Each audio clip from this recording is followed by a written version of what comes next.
Olá, meus amigos, sejam todos muito bem-vindos ao canal Politizando. Eu sou o William Jacob e nesse vídeo vou trazer aqui os números de uma pesquisa feita ali para a Prefeitura de Salvador. E além dessa questão vinculada à disputa dessas eleições, tem também a popularidade do atual prefeito, do governador Jerônimo Rodrigues, que é do PT, o prefeito é do União Brasil, e do presidente Lula, e queda na popularidade tanto do Lula quanto do governador. Então a gente tem que ficar muito atento porque a popularidade de lideranças no estado também afeta eleições municipais. Vou falar sobre tudo isso, trazer os números, muitos números, só que antes quero pedir a sua ajuda. Chegou no canal, viu que não está inscrito? Se puder, se inscreva, ativa o sininho das notificações. Se gostar do vídeo, joinha para cima, vai que não gosta, joinha para baixo, comenta, compartilha, espalha.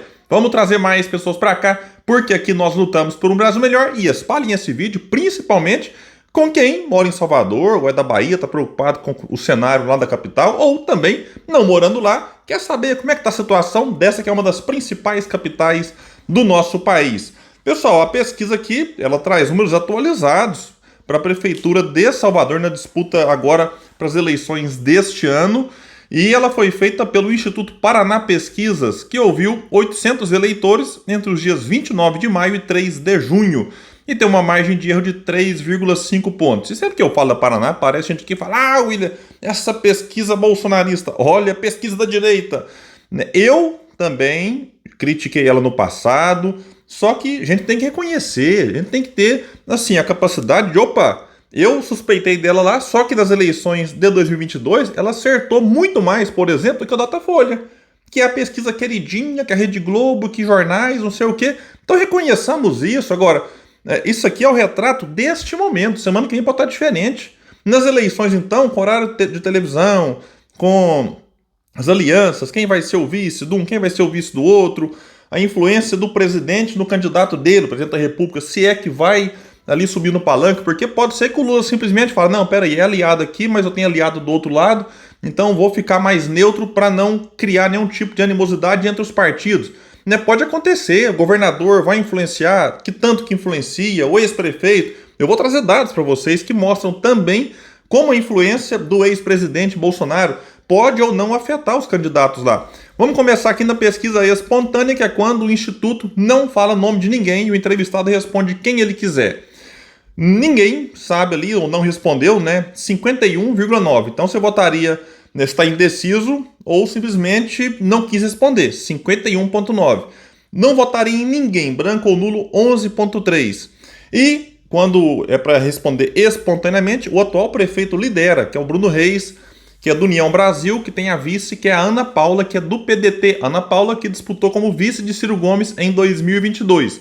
O Bruno Reis, então, lidera com 26,4. Em segundo lugar, o ACM Neto, com 6,5. Mas olha o detalhe, o ACM Neto não vai disputar as eleições. Ele é o ex-prefeito, disputou o governo da Bahia, perdeu em 2022. Ele nem é candidato, mas o entrevistado responde. E detalhe aqui também é que o ACM Neto é do partido Bruno Reis.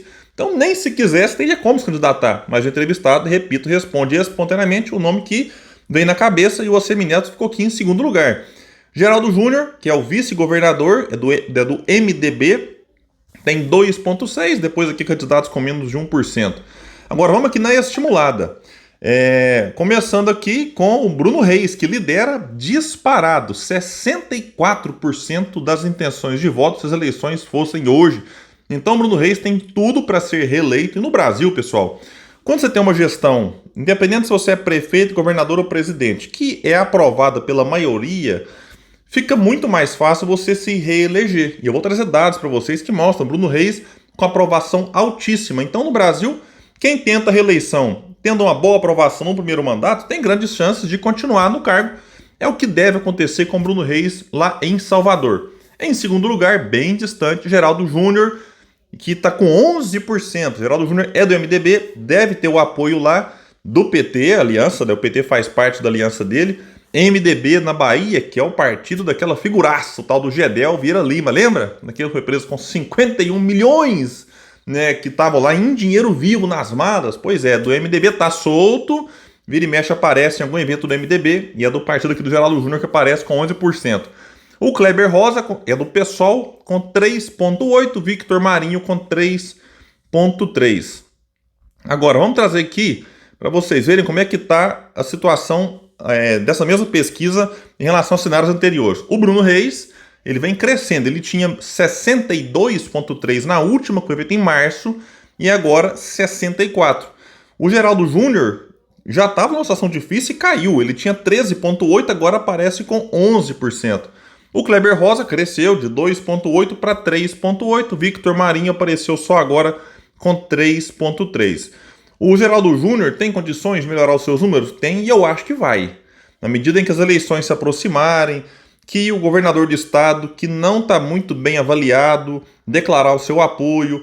Vamos ver, o Lula vai declarar o apoio, vai para o palanque do Geraldo Júnior ou vai ficar mais recuado? Porque a União Brasil, né, lá na Bahia, é rival do PT. Só que em nível nacional, a União Brasil tem 3 ministérios no governo Lula. Então como é que o Lula vai se comportar nesse estado? Né, cujo partido que faz parte da base, que não ajuda tanto assim, mas está lá na base do governo, tem 3 ministérios e o candidato deles lidera. Então talvez o Lula, né, vai ter que pensar aqui como vai fazer nessa situação. Mas eu acho que o Geraldo Júnior tem condições de crescer um pouco, só que eu daria como certo aqui a reeleição do Bruno Reis. E o impacto de nomes? Já que eu disse aqui na entrada do Lula, ajuda, atrapalha, como é que funciona? A pesquisa perguntou, o senhor com certeza votaria, poderia votar ou jamais votaria em um candidato indicado pelo, e aí diz o nome. Por exemplo, Assemineto, ex-prefeito. Com certeza votaria em alguém indicado por ele, 33,9.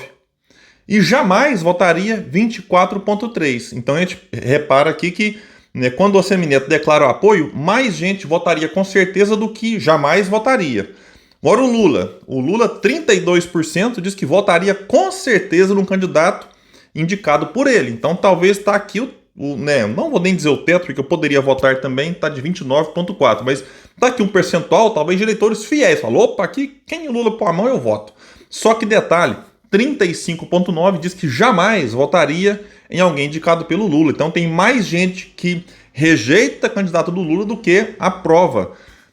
O ministro Rui Costa, que é ex-governador da Bahia, 18% votaria com certeza. E 43,4% jamais votaria, mais do que o dobro. Repara, eu estou pegando aqui os extremos.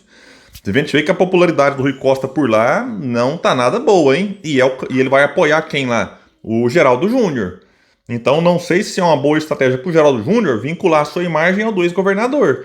E o doutor governador, William? Me parece que é pior ainda, porque 17,8% votaria com certeza em alguém indicado pelo Jerônimo Rodrigues, contra 47,9% que não votaria de jeito nenhum em alguém indicado pelo atual governador. É quase o triplo. E o ex-presidente? Aí a situação é pior ainda, né, Bolsonaro? 14,8% votaria com certeza. E 62,5% jamais votaria em alguém indicado por ele.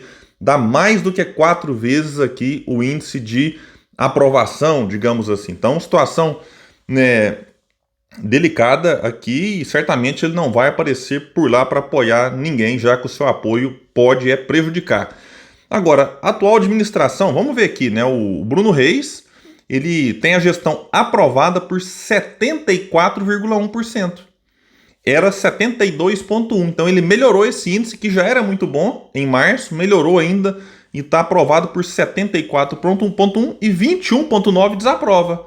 Era 24,1%. Então esses números melhoraram para o atual prefeito, que tentará a reeleição, e baseado neles, que o pessoal também olha o seguinte: peraí, o atual presidente, o ex-presidente, o atual governador, o ex-governador apoiam quem? Beleza, isso pode influenciar alguns eleitores, sim, e deve influenciar. Mas a maioria fala, não, mas eu vou olhar para o que está acontecendo na cidade. Então, se a gestão é aprovada, a pessoa fica mais predisposta a reeleger para que continue com a administração aprovada. Então, isso vale não só para Salvador, como eu disse, vale para outras cidades, para estados e também para a presidência da República. Vamos ver agora a aprovação do governador, que está em queda. Ele é aprovado por 52,8%, ainda é a maioria, porém caiu 3,5%, era 56,3%. E ele é desaprovado por 43,1%. Aumentou a reprovação aqui, era 39,8%. Então, está aqui em queda a popularidade, digamos assim, do atual governador Jerônimo Rodrigues. Também está em queda a popularidade do atual presidente Lula. ele era aprovado em março por 63,2 e agora 59,5. Ainda é uma maioria com folga, porém com uma queda de 3,7 na Bahia, que é um estado que sempre deu ao Lula vitórias significativas. E a desaprovação ao seu governo aumentou. Era 29,3 em janeiro, foi para 33,1 em março e agora ele é desaprovado por 37,4. Então está numa crescente aqui de desaprovação da gestão em nível nacional. Bom, pessoal, então é isso. Como eu disse, bora espalhar esse vídeo, manda para aquela pessoa que mora em Salvador, ou que mora no estado, ou não morando lá, tá querendo saber aí como é que pode ficar a situação da prefeitura dessa que é uma das principais capitais do país, que é Salvador. Pessoal, então é isso, eu fico por aqui e até o próximo Nesse Espaço que luta por um Brasil melhor. Valeu, gente, até mais!